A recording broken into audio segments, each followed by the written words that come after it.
जय हिंद दोस्तों मेरे पिछले वीडियो में मैंने बताया था कि कैसे वेनेजुएला के प्राइम मिनिस्टर को वेनेजुएला से उठाकर यूएसए ले गए। दोस्तों मैंने वो भी बताया था पिछले वीडियो में कि ये पूरा गेम ऑयल का है, और मैंने वीडियो में वो भी बताया था कि अब नेक्स्ट नंबर आने वाले 15-20 दिन में ईरान का होने वाला है।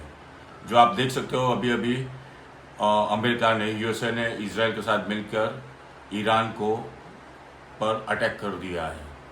दोस्तों आपको ये जियो पॉलिटिक्स समझने के लिए आपको समझना पड़ेगा कि चाइना का 5 to 10% ऑयल वेनेजुएला से आता है और ईरान का 35% से 40% ऑयल ईरान से आता है।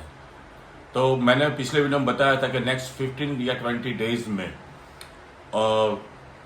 यूएसए ईरान पर अटैक करने वाला है, जो वैसा ही हुआ। और आने वाले दिनों में आप देख सकते, मेरा प्रेडिक्शन वो है आने वाले दिनों में कि रशिया से पूरा ऑयल इंडिया बाई करेगा और उसको रिफाइन करके पूरे वर्ल्ड में देगा, लाइक यूरोप को देगा, और ये पूरा खेल ऑयल का चल रहा है। तो दोस्तों एक मज़ेदार वीडियो लेके आया हूँ आपके सामने। अगर ये वीडियो मेरा पसंद आए तो लाइक कीजिए, शेयर कीजिए, सब्सक्राइब कीजिए। जय श्री राम। हूं इंडिया डिकोडेड पर। दोस्तों कल आपने वो खबर सुनी होगी जब अमेरिका ने भारत को रशियन ऑयल खरीदने की परमिशन दी थी 30 दिन के लिए। और आज दोस्तों वही वाला अमेरिका एक बहुत बड़ा यू टर्न मार चुका है, बिकॉज कल जो वो हमें ऑर्डर कर रहे थे, परमिशन दे रहे थे, आज वही अमेरिका इंडिया से बेग कर रहा है कि प्लीज रशियन ऑयल को खरीदिए, बिकॉज केवल आप ही हैं जिसकी वजह से दुनिया भर के जो ऑयल प्राइजेस हैं वो यहां पे काबू में रह सकते हैं। और ये स्टेटमेंट मैं नहीं कह रहा, ये स्टेटमेंट अमेरिका के जो एनर्जी सेक्रेटरी हैं क्रिस राइट, वो खुद एक टीवी इंटरव्यू में जाकर के उन्होंने इस चीज का जिक्र किया। उन्होंने सबसे पहले तो कहा कि इंडिया हमारा दोस्त है और हम चाहते हैं कि इंडिया जल्दी से रशियन ऑयल को मार्केट से खरीदता रहे, सो दैट जो दुनिया भर के एनर्जी प्राइजेस हैं वो यहां पे कंट्रोल में आ सके। आप यहां पे देख सकते हैं ये उन्हीं के द्वारा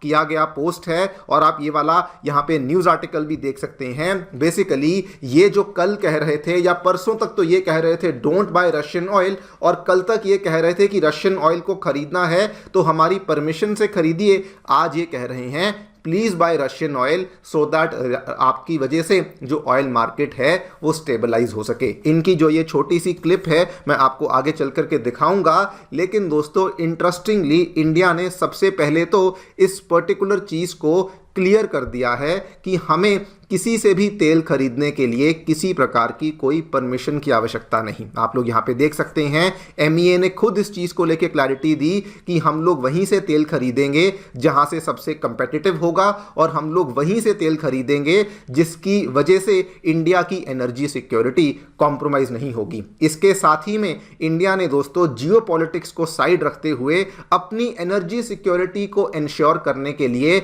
और भी स्टेप्स लेने शुरू कर दिए हैं। जो हमारा कच्चे तेल का आयात अभी तक मान के चलिए 50% ऑफ अवर टोटल इंपोर्ट जो है वो होर्मुज के रास्ते से होता था, उसको लेकर अब इंडिया ने बोल दिया है कि एटलीस्ट 10% हमने कुछ ही दिनों के अंदर वहां से शिफ्ट कर दिया है। बल्कि अब आंकड़े बताते हैं कि शेयर ऑफ ऑयल इंपोर्टेड जो कि नॉन होर्मुज रूट से हम लोग मंगाते हैं ये ऑलमोस्ट 60 से 70% हो चुका है। और इस चीज का भी आपको मैं यहां पे एविडेंस दिखा देता हूं। जस्ट अभी खबर सामने आई है, लगभग 1 घंटा पहले हमारी जानी मानी कंपनी इंडियन ऑयल कॉर्पोरेशन के द्वारा दोस्तों रेड सी से अब कुछ नए कार्गोस को बुक किया गया है। टू बी वेरी प्रिसाइज, यहां पर देखिए Indian Oil has booked some oil cargoes floating for lifting from Yanbu. ये जो यानबू है ये बेसिकली कहां देखने को मिलता है, आप यहां पे देखिए, दिस इज यानबू। अब यहां से दोस्तों तेल निकलेगा जो कि अल्टीमेटली रेड सी के माध्यम से होते हुए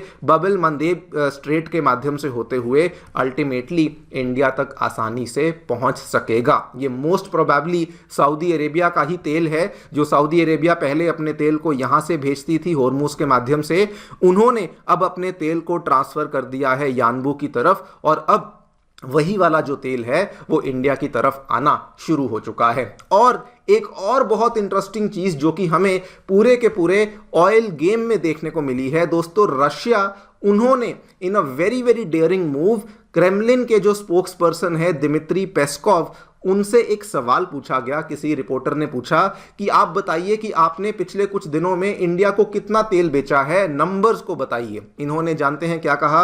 इन्होंने कहा कि चाहे जो हो जाए हम लोग क्वांटिटेटिव डेटा को डिस्क्लोज नहीं करेंगे कि आखिरकार हम लोग इंडिया को कितना क्रूड ऑयल एक्सपोर्ट कर रहे हैं। और रीजन इन्होंने बताया कि दुनिया भर में बहुत सारे ऐसे लोग हैं जो कि हमारे लिए गलत चाहते हैं। इन्होंने कहा there are too many ill wishers और इसीलिए मैं इस डेटा को यहां पे डिस्क्लोज नहीं करूंगा। नाउ ये जियोपॉलिटिक्स है, ये स्ट्रैटेजी है, वो सब छोड़िए, लेकिन ये अपने आप में बहुत ही डेयरिंग मूव है और ये भी दिखाता है कि आज की डेट में इंडिया और रशिया दोनों को ही कोई भी कंट्री डिक्टेट नहीं कर सकती है। इंडिया और रशिया दोनों ही अपने अपने सिक्योरिटी को प्रिजर्व करने के लिए अपने लेवल पे स्टेप्स को ले रहे हैं। इन्हीं सब चीज़ों के बारे में हम लोग चर्चा करेंगे दोस्तों। क्या हमें देखने को मिला है विद रिस्पेक्ट टू ये सेक्रेटरी क्रिस राइट ने क्या कहा, उसके बाद इंडिया क्या कर रहा है एनर्जी सिक्योरिटी को इंश्योर करने के लिए, एंड ऑल्सो रशिया ने यहाँ पे क्या कहा है, इसको भी समझेंगे। आइए शुरू करते हैं मेरे साथ। मेरा नाम है अनिरुद्ध। यदि आप लोग हमें फॉलो करना चाहते हैं तो दिए गए टेलीग्राम और व्हाट्सएप चैनल के माध्यम से ऐसा कर सकते हैं। अगर आपको हमारा कंटेंट पसंद आता है तो दिए गए क्यूआर कोड के माध्यम से हमें कंट्रीब्यूट भी कर सकते हैं। ऑलराइट, सबसे पहले तो अमेरिका की पोजीशन में हुई ड्रामेटिक शिफ्ट के बारे में बात कर लेते हैं। अगर आप देखें कई सालों तक अमेरिका बेसिकली अलग अलग कंट्रीज के ऊपर दबाव बनाता आ रहा था कि आपने रशियन तेल को नहीं खरीदना है, बल्कि पिछले साल तो वो इंडिया के पीछे भी हाथ धोकर पड़ चुका था। इनफैक्ट इंडिया के ऊपर टैरिफ्स लगाए, डिप्लोमेटिक तरीके से प्रेशर बनाया कि चाहे जो हो जाए आपने रशियन ऑयल को नहीं खरीदना है, और अगर खरीदना भी है तो हमसे परमिशन लिए बगैर नहीं लेना है। बल्कि कल तो ये लोग ऐसे अनाउंसमेंट्स कर रहे थे कि हम जी 30 डेज का वेवर देते हैं इंडिया को जाकर के कि आप लोग रशियन ऑयल शिपमेंट्स को खरीदें जो कि ऑलरेडी समुद्र में घूम रही हैं, केवल उनको आप खरीद सकते हैं। लेकिन आज दोस्तों सडनली क्या देखने को मिलता है, अमेरिका के एनर्जी सेक्रेटरी, वहां पे मिनिस्टर को ही सेक्रेटरी का यहां पे टैग दिया जाता है, energy minister Mister Chris Wright, वो ये कहते हैं कि 30 डे का वेवर हमने इसलिए दिया सो दैट जो ग्लोबल ऑयल प्राइसेस हैं वो यहां पे स्टेबलाइज हो सकें। आप यहां पे फर्दर देखिए, ये चाइना को भी इस पूरी की पूरी कहानी में ले आए। इन्होंने कहा कि असल में क्या होता है ना कि चाइना अपने सप्लायर्स को बहुत अच्छे से ट्रीट नहीं करता, और आज की डेट में बहुत सारे रशिया के क्रूड ऑयल के बैरल्स हैं जो कि समुद्र में ओपनली घूम रहे हैं। इसीलिए हमने अपने दोस्तों को भारत में कहा कि प्लीज आप उनका ऑयल खरीद लीजिए, अपनी रिफाइनरीज में ले आइए, जिसकी वजह से क्या होगा कि आपकी रिफाइनरीज भी चलती रहेंगी और दुनिया भर पे बना हुआ जो प्रेशर है वो भी यहां पे रिलीज हो जाएगा। उसके बाद डिफेंसिव होते हुए ये भी कहा कि देखिए हमारी पॉलिसी में कोई बदलाव नहीं आया है रशिया के प्रति, या फिर टैरिफ्स को लेके किसी प्रकार का बदलाव नहीं आया है, ये केवल एक ब्रीफ चेंज इन पॉलिसी है सो दैट हम लोग ऑयल प्राइसेस को नीचे रख सकें। ये दोस्तों कल ये कुछ और कह रहे थे और आज ये कुछ और कह रहे हैं। मैं आपको इनका क्लिप दिखा देता हूं, एंड वेरी वेरी सिंपली आपको क्लिप के बाद इतनी ही बात समझ आएगी कि वही अमेरिका जो पहले कहता था कि रशियन ऑयल नहीं खरीदना है, आज वही अमेरिका भारत के सामने आकर बोलता है रशियन ऑयल को खरीदो सो दैट ऑयल प्राइसेस दुनिया भर के स्टेबलाइज हो सकें। Russian oil storage that's around southern Asia. It's China just backed up. China does not treat their suppliers well. So there's a bunch of floating barrels just sitting there. We've reached out to our friends in India and said, buy that oil, bring it into your refineries. That pulls stored oil immediately into Indian refineries and releases the pressure on other refineries around the world to buy oil that they're no longer competing with the Indians for in that marketplace. So we have a number of measures like that that are short-term and temporary. This is no change in policy towards Russia. This is a very brief change in policy just to keep oil prices down a little bit better than we could otherwise. सवाल ये आता है कि suddenly America के द्वारा अपनी इस tone को क्यों चेंज कर लिया गया। The answer is very very simple guys. Straight of Hormuz में जब से ये डिसरप्शन देखने को मिली है उसके बाद से आप भी जानते हैं कच्चे तेल के दाम में तेजी नहीं, बहुत ज्यादा तेजी आ गई है। ये दाम पिछले एक हफ्ते में 35% से ज्यादा बढ़ चुके हैं। और ये वाला आप खबर देखिए, कल $90 पर बैरल को हिट कर चुका था, बीच में $100 के बैरल के आसपास भी पहुंच चुका था।